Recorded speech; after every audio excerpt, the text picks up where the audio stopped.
Buenas tardes, compañeros. Gracias por estar aquí, y gracias a Dios que nos permitió poder reunirnos el día de hoy, aunque sea por este medio. Les voy a comentar, hoy tenemos una parte que es de las que a mí me gusta mucho, que es lo que constituye donde se refleja en la práctica, donde se refleja todo lo que en teoría vemos. Siento yo que la práctica es la que realmente nos ayuda a comprender más cada una de las instituciones. A partir de eso, ustedes vieron que el día de hoy les subí en la segunda parte de mis diapositivas, las que hablamos el día martes recién pasado, en la cual, ¿cómo se llama? En la cual les mandé material de lo que expuse respecto a las fuentes del derecho internacional público. Les voy a mandar un material adicional, por favor, es importante que lo lean, ahí se van a ustedes tener una idea más general de cuál es el enfoque de cada uno de los tratadistas respecto a las fuentes. El día de hoy vamos a ver específicamente 3 casos en los cuales la anterior, la antecesora de lo que actualmente es la Corte Internacional de Justicia, en este caso la Corte Permanente de Justicia Internacional, que fue creada, déjenme darle la bienvenida a todos sus demás compañeros, que fue creada mediante el Tratado de Versalles, más o menos por 1919, fue el primer prácticamente uno de los primeros movimientos de organización y de creación de derecho internacional, a raíz de, como ustedes se recordarán cuando vimos la historia de lo que fue la evolución del derecho internacional público, ya para 1945 y vigente ya desde el 1946, surgió lo que es la Organización de Naciones Unidas y por lo tanto la Carta, que en este caso dio vigencia a lo que ahora se conoce o lo que actualmente es la Corte Internacional de Justicia. En este caso, este es material que el día de hoy que les voy a compartir más tarde o el día de mañana, primero Dios. Específicamente tenemos un caso de jurisprudencia internacional en el cual uno de los estados argumentaba de que tenía contradicciones con su derecho internacional para el cumplimiento de la obligación contraída a nivel internacional. Se recuerdan que de conformidad con lo que ya hemos venido hablando, lo que es la Convención de Viena actualmente, se ha considerado en el artículo 27, que, ninguna parte, aquí lo dice, el derecho interno y la observancia de los tratados, una parte no podrá invocar las disposiciones de su derecho interno como justificación del incumplimiento de un tratado. Esta norma se entenderá sin perjuicio de lo dispuesto en el artículo 46. En el artículo 46, el mismo convenio, la misma convención, perdón, establece lo que es lo relativo a la nulidad de los tratados, específicamente disposiciones de derecho interno concernientes a la competencia para celebrar tratados. Es así que se recuerdan de que definitivamente solo hay una circunstancia por la cual un tratado celebrado entre dos estados o más puede declararse nulo de pleno derecho, en este caso de las partes que sean contrarias a ¿cuál? Sí, muy bien, al jus cogens o el derecho imperativo, considerado como las normas de conducta o las reglas que han sido generalmente aceptadas por todos los estados partes. En ese sentido, vamos a ver cuál fue precisamente, en este caso, eso fue una de las primeras resoluciones, si ustedes se pueden dar cuenta. El caso es de 1923, pero yo creo que esta es la forma en que vamos a ir conociendo cómo es que se aplica ese derecho de los tratados, cómo es que se aplican esas voluntades aplicadas en la expresión de la soberanía de cada uno de los estados partes. El caso es de la SS Wimbledon, el barco, este conflicto fue suscitado entre Gran Bretaña, Francia, Italia, Japón contra Alemania. Supuestamente aquí lo que argumentaba Alemania era de que ellos no podían dejar pasar buques que estuvieran cargados con armamento, en este caso, en ese entonces había conflicto entre el gobierno de Francia y de Rusia. Entonces, viene y supuestamente ya existía el Tratado de Versalles, específicamente en el artículo 380, para el 386 regulaba lo que era la utilización, o sea, la navegación libre a través de las cuencas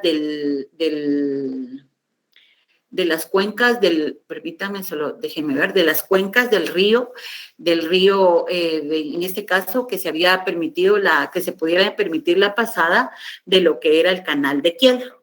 En ese sentido, viene Francia, viene el gobierno de Alemania y argumenta que emite una instrucción interna en su derecho interno en el cual ordenó a todos los encargados de verificar el traslado de un buque, de cualquier nave mercante, en el cual si habían esas sustancias, como en este caso, sustancias peligrosas, o como en este caso, armamento, no era posible el pasarlo. Cuando se fueron al conflicto, ellos consideran y argumentan de que ya existían 2 instrucciones por parte de sus autoridades, en la cual se consideraba de que no era posible permitirles el paso, pero lo vamos a leer porque me parece que es importante.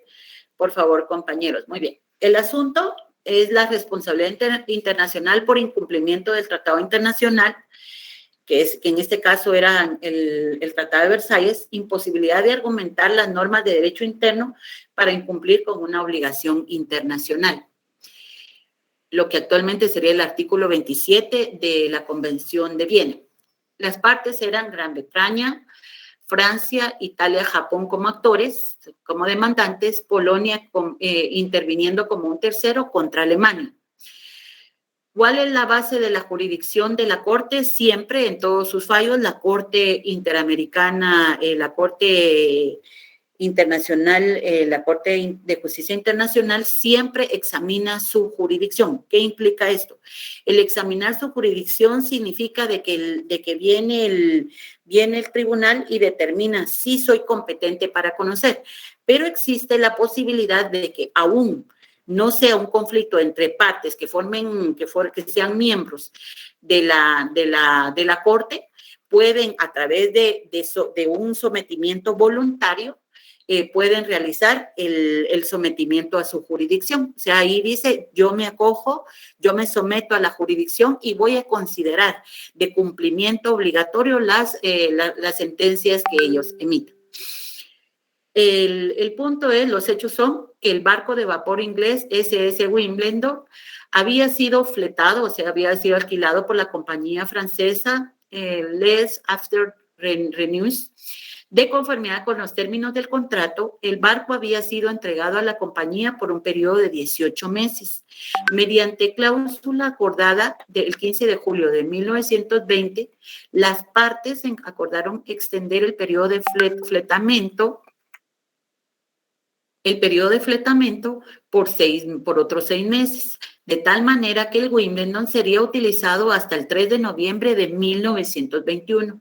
El barco transportaba 4.200 toneladas de armas y municiones, desde Salónica a la base militar polaca, a la base marítima polaca de Danzig. Polonia había invadido Rusia en abril de 1919 y desde entonces ambos países se encontraban en guerra. En la mañana del 21 de marzo de 1921, el barco se presentó en la entrada del canal de Kiel. El director de tráfico del canal le negó el paso. Afirmó que con base en las órdenes de neutralidad emitidas por el gobierno de Alemania, no podían permitir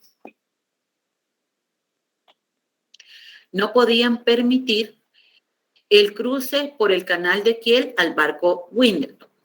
El 23 de marzo, el embajador francés en Berlín solicitó al gobierno de Alemania que retirara la orden de restricción de paso y le permitiera atravesar por el canal de Kiel de conformidad con el artículo 380 del Tratado de Versalles. El 26 de mayo, el gobierno de Alemania retiró su negativa para permitir el paso del barco. Señaló que conforme a las órdenes reiteró su negativa para permitir el paso del barco. Señaló que conforme a las órdenes alemanas de neutralidad del 25 y 30 de julio de 1920, estaba impedido otorgar el cruce a un barco cuando éste transportara artillería y estuviera dirigido a las autoridades polacas en la base de Danzig. Particularmente, las órdenes restringían el paso de cargamento de tipo bélico cuyo país de origen fuera Polonia o Rusia. El gobierno de Alemania señaló que en el artículo 380 del Tratado de Versalles no representaba un obstáculo para la aplicación de dichas órdenes al canal de Kiel. En la tarde del 30 de marzo, la compañía francesa citada envió un telegrama al capitán del Wimbledon ordenándole que continuara su ruta a través de los estrechos daneses. Finalmente, el barco llegó a su destino al puerto de Danzig el 6 de abril de ese año. ¿Cuáles fueron los argumentos de las partes para entablar el conflicto ante la Corte Permanente de Justicia Internacional? De acuerdo a la Corte, la cuestión sobre la cual depende la disputa era determinar si las autoridades alemanas tenían el derecho de negar el acceso y el paso a través del canal de Kiel al SS Wimbledon el 21 de marzo de 1921. La Corte afirma que la respuesta a este planteamiento debe establecerse de conformidad con lo establecido en el Tratado de Paz de Versalles por el canal Kiel, que en la parte 12 denominada puertos, canales y vías férreas, esta sección empieza por una disposición de carácter general y de carácter general y perentorio establecida en el artículo 380. Yo quise tenerles cuál era, solo déjenme un momentito, por favor, cuáles eran esas, ahorita voy, solo déjenme un segundito. Vamos a ver cuáles eran las...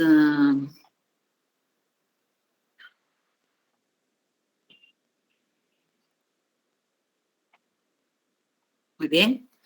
En este caso, ¿cuál es esa normativa que en ese entonces era vigente? Muy bien. La primera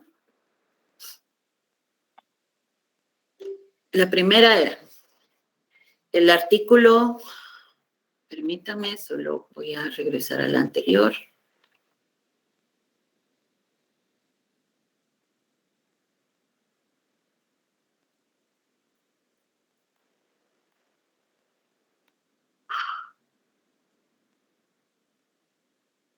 Muy bien.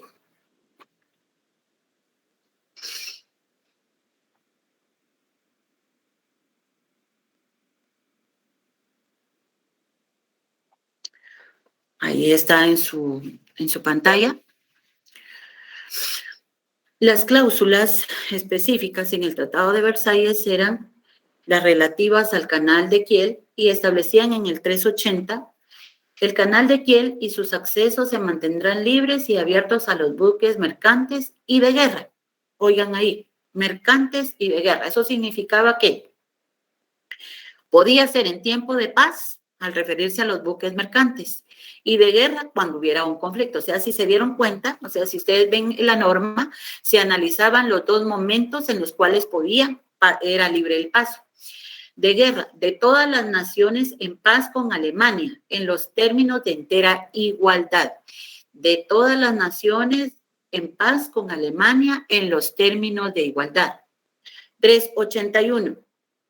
Las naciones, la propiedad y los buques de todos los poderes de respeto de tasas, los servicios y en todos los demás aspectos, se tratará de pie de perfecta igualdad en el uso del canal. Sin distinción, están realizando en un detrimento de los nacionales la propiedad y los buques de cualquier poder, entre ellos y la propiedad de nacionales y los buques de Alemania o de la nación más favorecida. No hay impedimento, se colocará en el movimiento de personas o de los buques que no sean las que sean objeto de la policía, aduanas, sanitarios, emigración o inmigración, y las relativas a la importación e exportación de mercancías prohibidas. Dichas normas deberán ser razonables y uniformes y no deben obstaculizar innecesariamente el tráfico. Artículo 382. Solo estos cargos pueden realizarse a los buques que utilicen el canal o sus enfoques que se destinan a cubrir de manera equitativa el costo de mantener en condiciones navegables o de mejorar el canal de o de sus enfoques o para cubrir los gastos ocasionados por los intereses de navegación. La lista de precios se calcularán sobre la base de dichos gastos y será publicado en los puertos. Estos gravámenes se impondrán de manera que haga que cualquier examen detallado de las cargas innecesarias, excepto el caso de sospecha de fraude o contravención. Artículo 383. Las mercancías en tránsito pueden ser colocadas bajo precinto o en la custodia de los agentes de aduanas. La carga y descarga de mercancías y de los embarques y desembarques de pasajeros solo se llevará a cabo en los puertos especificados por Alemania. Artículo 384. No hay cargos de ningún tipo distintos de los previstos en el presente tratado. Se percibirá a lo largo del curso o en los enfoques del canal de Kiel. Artículo 385.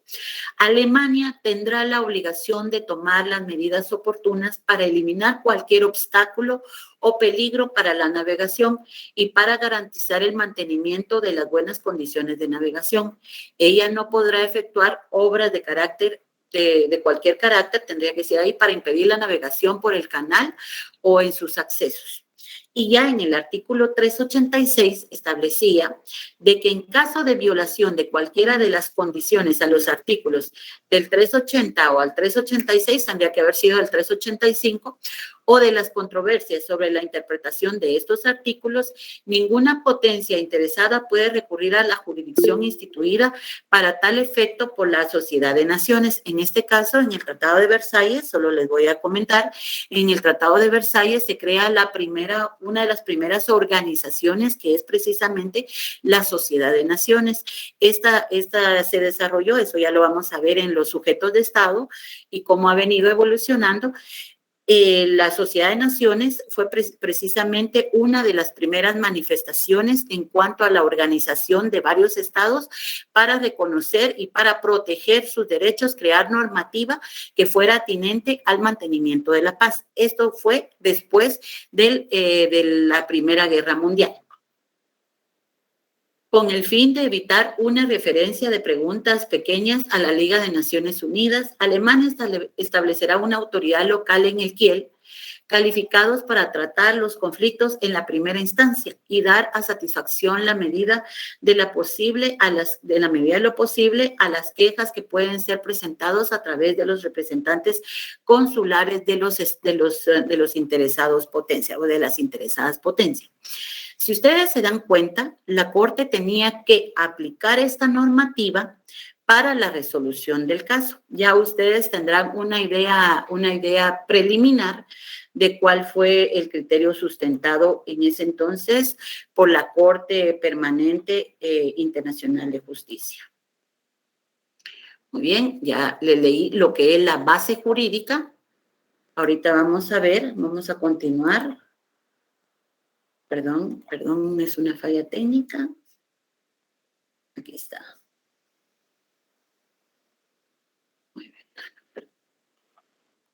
Muy bien. Entonces, ya ustedes, ya les leí lo que era la normativa relativa para la resolución de este conflicto. Aquí el tratadista nos comenta de Emilio López Balsols, nos enumera cuáles eran los artículos. Bueno, vamos a ver.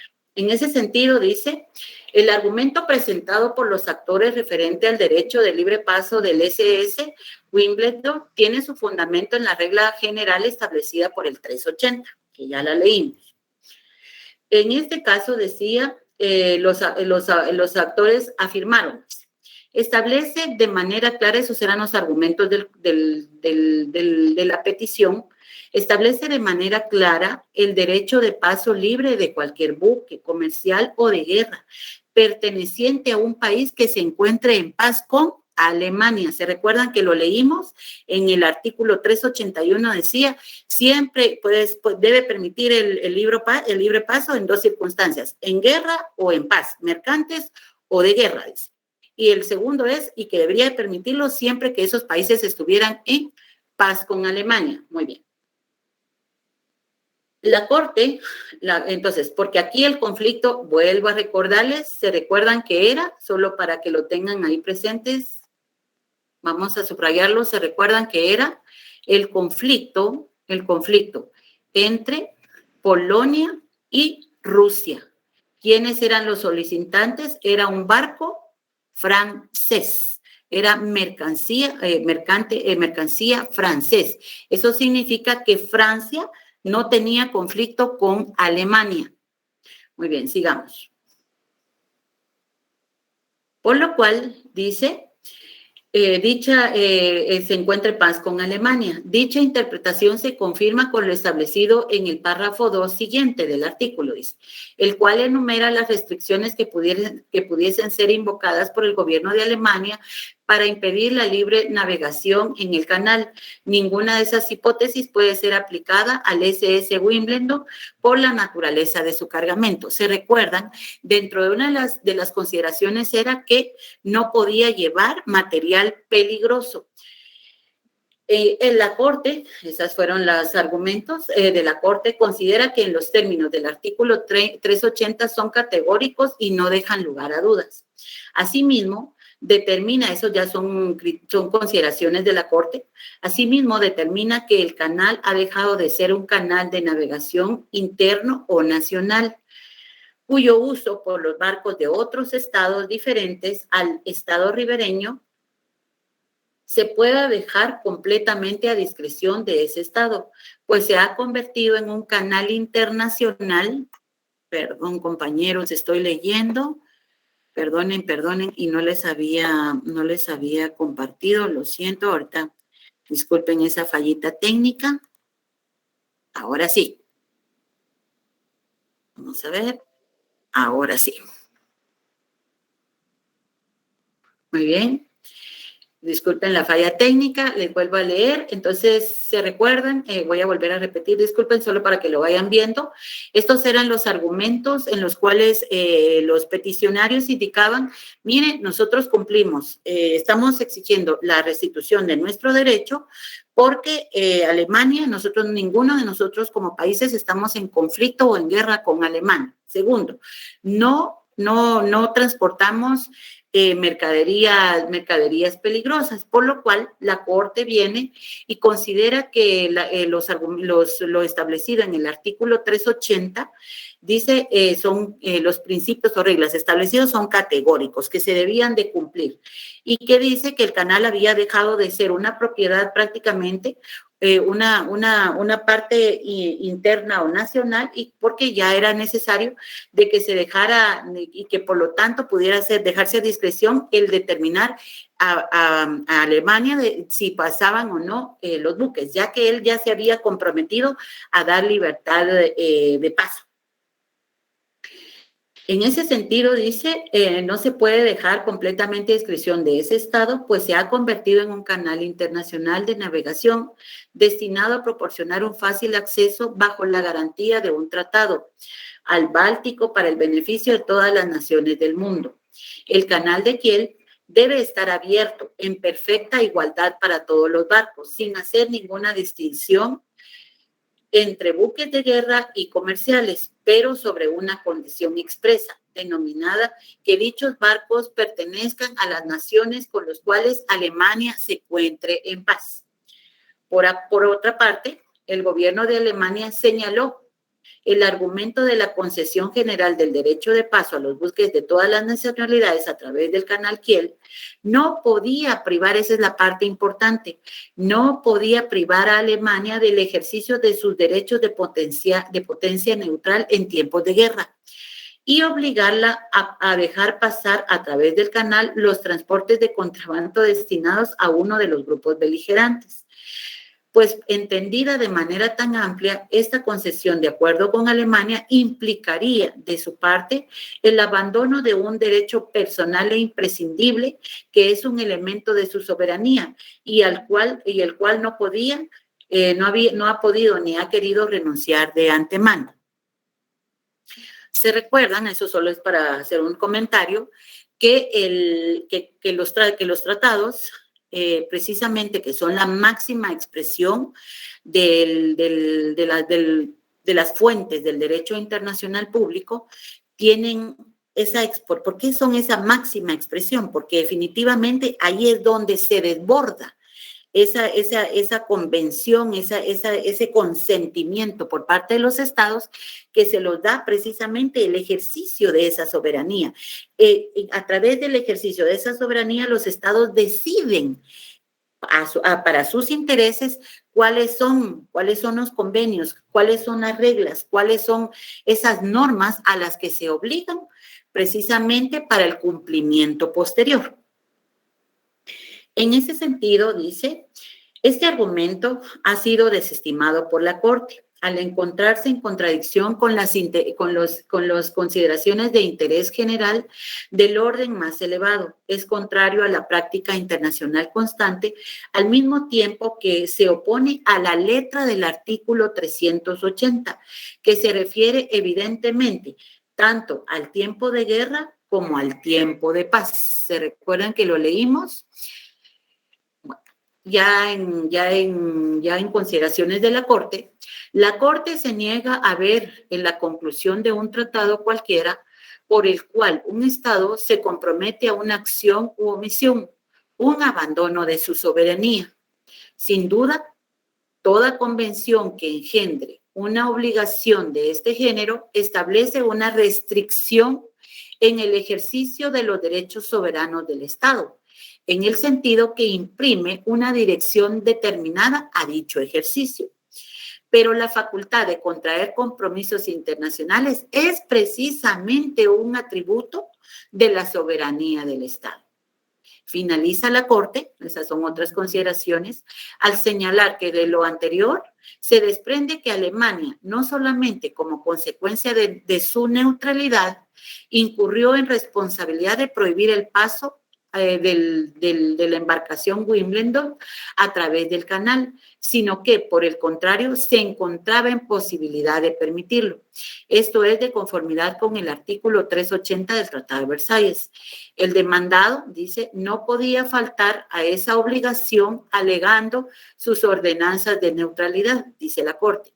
Alemania estaba en perfecta libertad para declarar y regular su neutralidad en la guerra ruso-polaca, pero en la condición de respetar y mantener intactas las obligaciones contractuales que habían suscrito en el Tratado de Versalles. En síntesis, la Corte declaró que las autoridades alemanas no debieron rehusar el acceso al canal de Kiel de la embarcación indicada, que el artículo 380 firmado o signado entre los poderes aliados y los poderes asociados y Alemania, debió haber prevenido que Alemania aplicara al canal Kiel la orden de neutralidad promulgada el 25 de julio y que el gobierno de Alemania estaba obligado a otorgar una indemnización por el perjuicio causado al barco, así como la renta como resultado de su omisión. Ese es uno de los casos, prácticamente de las primeras resoluciones que se dieron en lo que fue la Corte Permanente Internacional de Justicia. Ahora les quería compartir, solo para que vean Tenemos otros dos casos, específicamente esto es, se recuerdan que ya habíamos hablado de lo que eran las opiniones, las interpretaciones que hace la Asamblea General de las Naciones Unidas y las resoluciones que sí tienen carácter vinculante para cada uno de los estados a los cuales se vean afectados de la Asamblea, permítanme ya, de la Asamblea General y del Consejo de Seguridad. En este caso es una opinión consultiva sobre la legalidad de la amenaza o el empleo de armas nucleares. El asunto era determinar la existencia de una norma de derecho internacional que prohibía la amenaza o el empleo de armas nucleares, análisis del derecho humanitario, análisis de derecho internacional de los derechos humanos y análisis de las resoluciones de la Asamblea General de la ONU para determinar la existencia de la costumbre internacional. Antes de continuar, solo les voy a referir brevemente, el derecho humanitario no se refiere al derecho internacional de los derechos humanos. El derecho humanitario se refiere a aquellas normas las cuales los estados en guerra deben o se comprometen a respetar. Estas reglas son de lo que muchos tratadistas hablan de las reglas del juego cuando un país tiene conflictos derivados de sus intereses y está en conflicto de guerra con otros estados. Esto puede ser a nivel de exterior o interior cuando es una guerra interna. Estas normas de derecho humanitario tratan de proteger las mínimas garantías de la población que se vea inmersa en esos conflictos. ¿Por quién fue solicitada esta opinión consultiva? Por la Asamblea General de las Naciones Unidas. La composición de la Corte siempre hace su pronunciamiento de jurisdicción. La Corte dice, basa su jurisdicción en una resolución de la misma Asamblea General, en la cual le facultó para realizar esas interpretaciones. Los hechos. En las últimas décadas, el aumento de la discusión en torno a la proliferación de armas nucleares se vio impulsado por diversos factores. Entre ellos, destaca, por un lado, la conciencia cada vez mayor de la amenaza y los efectos catastróficos derivados de la producción y detonación de armas nucleares. Y por el otro, un mayor interés y esfuerzo de la comunidad internacional para encontrar mecanismos jurídicos capaces de fomentar la no proliferación de armas nucleares con miras a alcanzar el desarme total. Destaca el trabajo de las organizaciones no gubernamentales, o sea, las ONGs, agrupadas en torno a World Court Project, que promovieron entre los estados la idea de solicitar una opinión consultiva ante la Corte Interamericana de Justicia. Así, ante un modo que presenciaba el aumento de la actividad nuclear en los países de India y Pakistán, la Asamblea General de la ONU, en su 49º periodo de sesiones, aprobó la resolución 49/75 del 14 de diciembre de 1994, en la que decidió, de conformidad con el párrafo primero del artículo 96 de la Carta de la ONU, solicitar a la Corte Interamericana una opinión consultiva con respecto a la legalidad o ilegalidad de las amenazas o empleo de las armas nucleares. ¿Qué dice ese párrafo? Ese párrafo de la carta. ¿Qué dice de la Carta de la ONU? Permítanme un segundito, la voy a traer.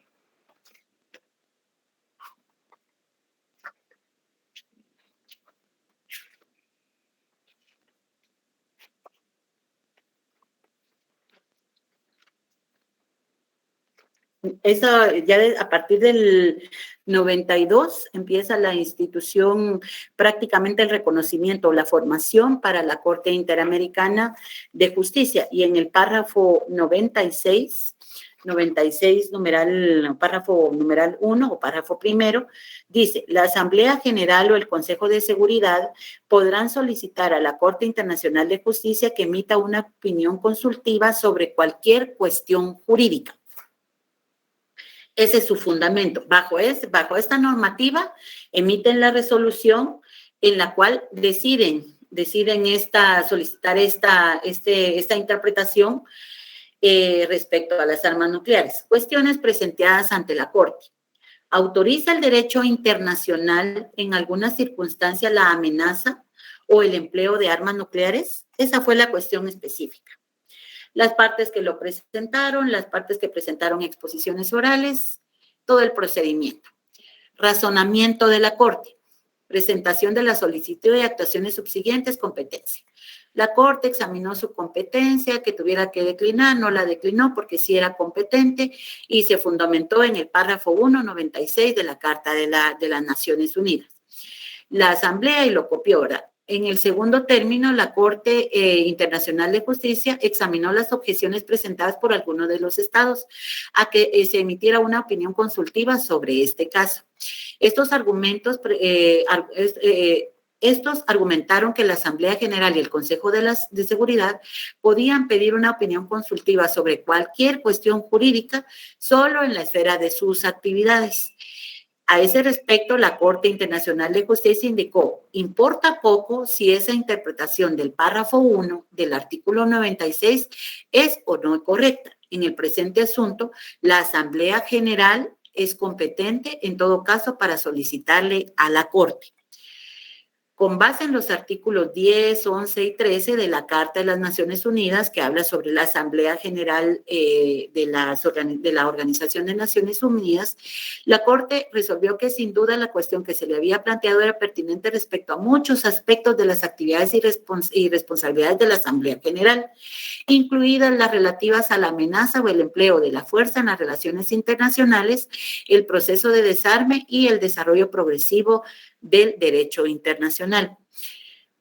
Específicamente, dentro de la regulación de lo que es la Asamblea General de las Naciones Unidas, establece, aparte de quiénes podrán adherirse, de que quiénes serán sus miembros, de que cómo van a poder hacer esa adhesión, establece que uno de los fines principales, ¿se recuerdan? Este instrumento fue redactado, esta decisión de unirse, fue redactada después de la Segunda Guerra Mundial, de que finalizó la Segunda Guerra Mundial en 1945 y vigente desde 1946 para la adhesión, en el sentido de que lo que se pretendía era mantener la paz. Al mantener la paz, decían, si mantenemos la paz, cualquier controversia puede ser dirimida porque por un medio pacífico. Ese era uno de los principios rectores, es uno de los principios rectores. En ese sentido, dice, sí era competente la Asamblea General para solicitarnos interpretación respecto a si hay un cuerpo normativo internacional que permita la utilización o amenaza, digamos, la utilización o amenaza de armas nucleares.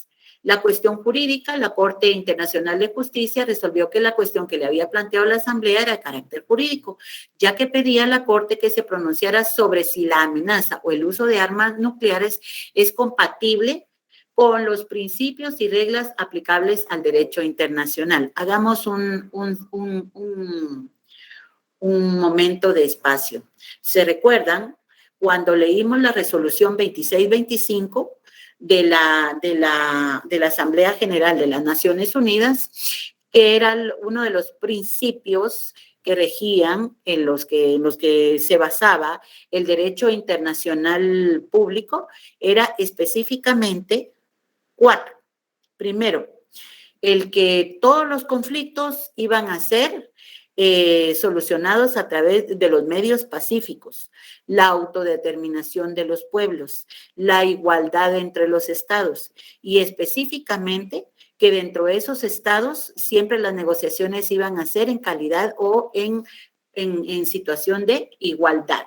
Esos son los principios como mínimos. Acuérdense que en la resolución se van desarrollando prácticamente respecto a la autodeterminación de los pueblos, la obligación de cada estado de garantizar el goce de sus ciudadanos o de sus individuos para el desarrollo y los derechos reconocidos internacionalmente. Por ello, dijo la Corte Internacional de Justicia, primero tuvo que identificar los principios y reglas vigentes, interpretarlos y aplicarlos a la amenaza o el uso de armas nucleares, a fin de ofrecer una respuesta fundada de derecho, aun cuando la cuestión tuviera aspectos por lícito, no es suficiente para descartar su carácter jurídico. De ahí examina sus facultades, de ahí la formulación de la cuestión planteada y el derecho aplicable. Aquí es a donde yo quiero que lleguemos. La Corte Interamericana, en su respuesta a la Asamblea General, consideró que el cuerpo de normas del derecho internacional que podían ser válidas para determinar el derecho aplicable pertinente. En primer lugar, abordó la pérdida de vidas con relación a la privación arbitraria de vidas, de conformidad con el Pacto de los Derechos Civiles y Políticos. Posteriormente, argumentó la conveniencia de examinar la Convención para prevención y sanción del delito de genocidio, y así se fue, digamos, en tercer término, la Corte resolvió que si bien el derecho internacional vigente resolvió la protección y la salvaguardia del medio ambiente, no prohíbe expresamente el empleo de armas nucleares. Ese derecho implica importantes factores ambientales que podían ser considerados en el contexto de la aplicación de los principios y normas relativos a los conflictos armados. Y finalmente, eso es, quería llegar con aquí, con la parte ya final de cómo se resuelve el conflicto, porque quiero comentarles otro caso muy interesante, ya con la vigencia de lo que es la Corte Internacional de Justicia. La Corte consideró que una vez examinadas las disposiciones de la Carta relativas a la amenaza, la Corte examinó el derecho aplicable a las situaciones al conflicto armado y, por último, consideró, este es el derecho internacional humanitario, habló sobre el derecho internacional y aquí está. Conclusiones que han de extraerse del principio de neutralidad y del derecho internacional humanitario. La Corte Interamericana de Justicia señaló que si bien la aplicabilidad de los principios y normas de derecho humano y humanitario y el principio de neutralidad de las armas nucleares era un tema de debate reciente en esos años, existían ya controversias importantes respecto a las conclusiones que debían de extraerse de esa aplicabilidad. Conforme a un punto de vista, el hecho de que el recurso de armas nucleares esté restringido y regulado por el derecho de los conflictos armados no implica necesariamente que ese recurso esté prohibido como tal. Según el punto de vista, el recurso de las armas nucleares, teniendo en cuenta las consecuencias necesariamente indiscriminadas de su empleo, nunca puede ser compatible con los principios y las normas del derecho humanitario y por consiguiente está prohibido. Una opinión similar fue expresada con respecto a los efectos del principio de neutralidad, por lo que algunos juristas consideraron que, al igual que los principios y normas de derecho humanitario, ese principio excluye el uso de armas cuyo efecto no pueden contenerse dentro de los territorios de los estados contendientes. Y de ahí continuó y solo concluyó en que no existe ni en el derecho internacional consuetudinario, ni en el derecho internacional convencional, ninguna autorización específica de la amenaza o el empleo de las armas nucleares. No existe ni en el derecho internacional ni en el consuetudinario ninguna prohibición total o universal de esa utilización. Pero es ilegal, dice, una amenaza o empleo de la fuerza por medio de las armas nucleares en contra de lo dispuesto en el párrafo 4 del artículo 2 de la Carta de las Naciones Unidas y que no cumpla con lo del artículo 51, específicamente cuestiones de guerra. Por lo cual, por unanimidad, la amenaza o el empleo de las armas nucleares, eso fue lo que decidió, debe también ser compatible con las exigencias del derecho internacional aplicable a los conflictos armados, en particular con los principios y normas del derecho internacional humanitario.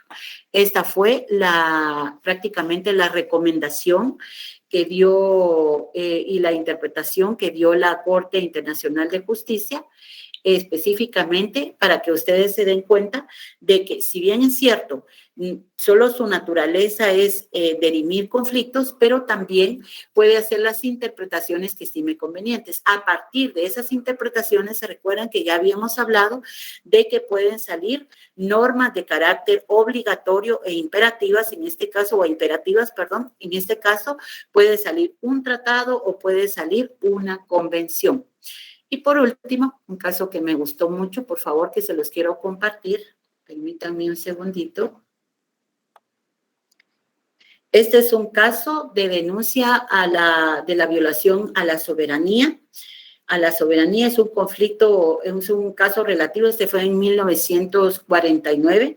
Esta ya es la Corte Internacional de Justicia, es un caso relativo al canal de Corfú entre Gran Bretaña y Albania. En este caso, las partes eran solo Gran Bretaña y Albania, y específicamente decían de que había una violación de soberanía porque unos buques de Gran Bretaña habían entrado a las aguas del Rin, y eso había ocasionado de que, les comento, la historia fue de que vienen los buques, pasan y se detonan unas armas, unas bombas que supuestamente habían sido puestas cuando fue la Segunda Guerra Mundial, y estaban desde hacía tiempo.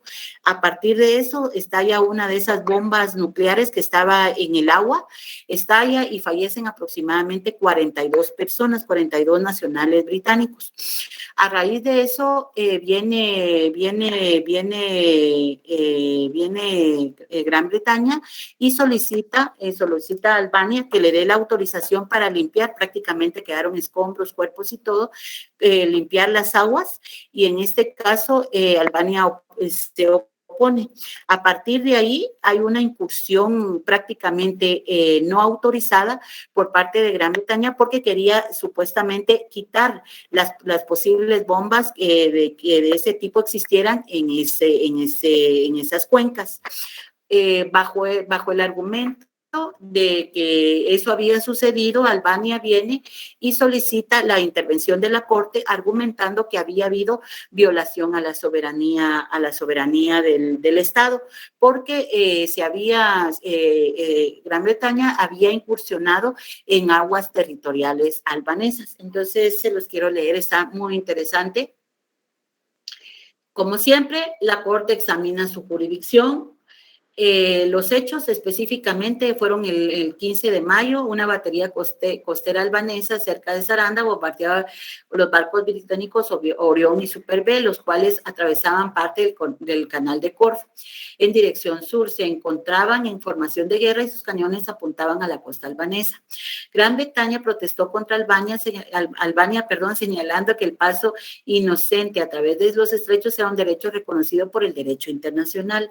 Por su parte, porque acuérdense que ahorita ya la convención trae lo que es, ya no específicamente va señalando cada uno de los mares, sino que ahorita dice todos los mares son navegables. Recuerdan que eso comenzó con las ideas de Grocio, donde él viene y da esas primeras ideas de lo que es el derecho internacional contemporáneo. De entre sus principios eran ese precisamente, de que todos los mares debían de ser navegables. A partir de ahí, por su parte, Albania argumentó que los barcos extranjeros de guerra, así como los comerciales, necesitaban autorización previa para pasar a través de las aguas territoriales. Estos dos países habían estado en guerra y acababan de reanudar relaciones diplomáticas. Posteriormente, el 22 de octubre del mismo año, un escuadrón de barcos de guerra británicos integrados por los navíos Mauritius y Leander, así como los destroyers Azumares y Volaje, zarparon del puerto de Corfú con dirección norte, internándose en el estrecho de Corfú. Encontrándose ya en aguas territoriales de Albania, los destroyers fueron dañados por minas que habían sido puestas en el mar entre 1944 y 1945. Como resultado, 44 oficiales británicos y marinos murieron y 42 fueron heridos. Gran Bretaña envió una nota al gobierno de Albania en donde manifestaba su intención de limpiar el canal, a la cual Albania contestó negativamente, argumentando que no podía permitir la realización de estas operaciones dentro de sus aguas territoriales. Sin embargo, organizaciones no gubernamentales decidieron que debía realizarse otra inspección en el canal sujeta a la autorización de Albania. Tras la negativa de Albania y bajo la protesta de ese gobierno, la operación se realizó los días 12 y 13 de noviembre de 1946, fecha en la cual fueron encontradas y eliminadas 20 minas de tipo alemán GI. De igual manera, señaló que las minas habían sido colocadas muy recientemente por el grado de oxidación que tenían. De igual manera, se señaló que las minas habían sido, Gran Bretaña enfatizó la responsabilidad de Albania por los eventos ocurridos el 22 de octubre de 1946 y llevó la cuestión al Consejo de Seguridad, en donde Albania fue invitada a participar en el procedimiento a pesar de no ser miembro de las Naciones Unidas, siempre y cuando aceptara todas las obligaciones que tendría un miembro de la ONU en caso similar. Albania aceptó la invitación mediante un telegrama el 24 de enero de 1947 y el 9 de abril de ese mismo año el Consejo de Seguridad emitió una resolución recomendando a las partes referir su controversia inmediatamente a la Corte Internacional de Justicia, conforme lo estipula su estatuto. Albania, al no ser miembro de las Naciones Unidas, firmó el acuerdo especial en 1948 con Gran Bretaña de conformidad con el estatuto de la Corte. ¿Cuál es esta? Definitivamente, la Corte establece la posibilidad. El estatuto de la Corte Internacional de Justicia, en el artículo 36, establece: la competencia de la Corte se extiende a todos los litigios que las partes le sometan y a todos los asuntos especialmente previstos en la Carta de las Naciones Unidas o en los tratados y convenciones vigentes. Los estados partes en el presente estatuto pueden declarar en cualquier momento que reconocen como obligatoria de pleno derecho, ipso facto, y sin convenio especial respecto a cualquier otro estado que acepte la misma obligación.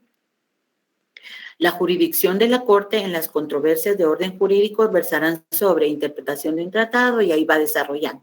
A partir de ahí, estas declaraciones, son hechas en el 5. Las declaraciones hechas de acuerdo con el artículo 36 del Estatuto de Permanente de la Corte Internacional de Justicia, que aún están vigentes, serán consideradas respecto de las partes en el presente estatuto con aceptación de la jurisdicción obligatoria de la Corte Internacional de Justicia por el periodo que aún les quede vigencia y conforme a los términos de dichas declaraciones.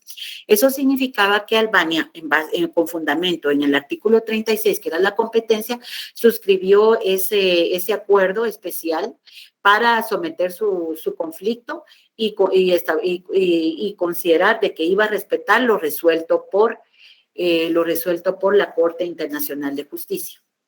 Las cuestiones preliminares, los argumentos preliminares presentados por Albania específicamente fueran de que se estableciera, que se resolviera sobre las cuestiones, sobre dos cuestiones específicas. Primero, si Albania era responsable bajo el derecho internacional por las explosiones ocurridas el 22 de octubre de 1946 en aguas territoriales de Albania y por el daño y las pérdidas humanas que en ese hecho ocasionaron y si existía alguna obligación de pagar compensación.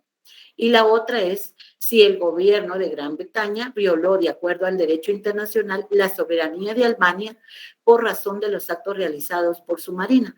Primero, el día en que se produjeron las explosiones y en segundo lugar, los días 12 y 13 de 1946, cuando procedió a limpiar las minas que se encontraban en aguas territoriales de Albania y si existía la obligación de dar una satisfacción.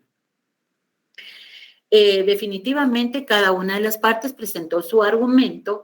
Dentro de los argumentos que presentó precisamente la Gran Bretaña para haber incursionado con fechas 12 y 13 de noviembre de 1946 fue considerar que como no tenía una forma de cómo sacar lo que conoceríamos en el derecho procesal penal, pruebas de que sí existían esas bombas nucleares, esas bombas en las cuencas, lo que hizo entonces dijo, yo tenía la necesidad de extraerlas porque eso me iban a servir de prueba de que esas sí estaban dentro de las cuencas navegables. A partir de ahí viene, en cambio, Albania consideró de que eso se había violentado su soberanía porque las aguas eran territoriales. Cada uno presenta sus argumentos y la corte en sus consideraciones estimó. Determinó que el estrecho de Corfú pertenece geográficamente a esa categoría y constituye una frontera entre Grecia y Albania, aunque los dos estados no mantenían relaciones normales, ya que Grecia había hecho reivindicaciones territoriales sobre una parte de la costa a lo largo del estrecho.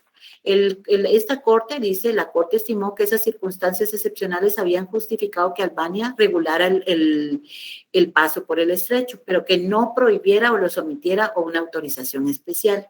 Albania, por su parte, señaló que la misión de la escuadra británica no era inocente, sino que se trataba de una misión militar con la finalidad de provocación.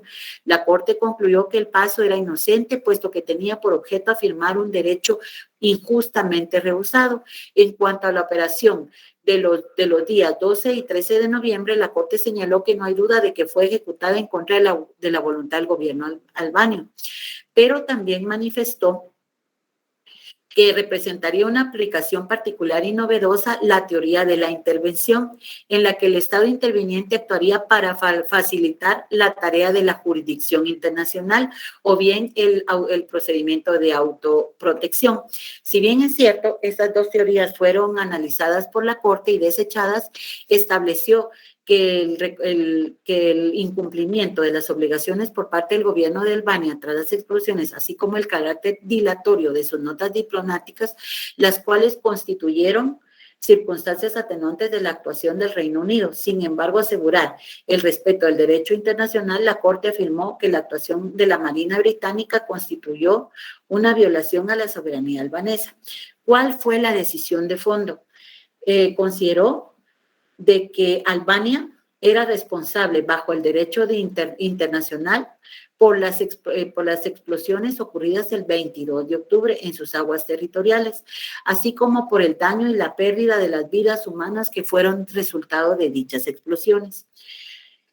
De ahí dijo, reservó para futuras consideraciones el cálculo del monto compensatorio. Se lo calcularon en casi 900,000 libras esterlinas, en 900,000 libras esterlinas, y reguló el procedimiento sobre una cuestión de orden señalada para ese día.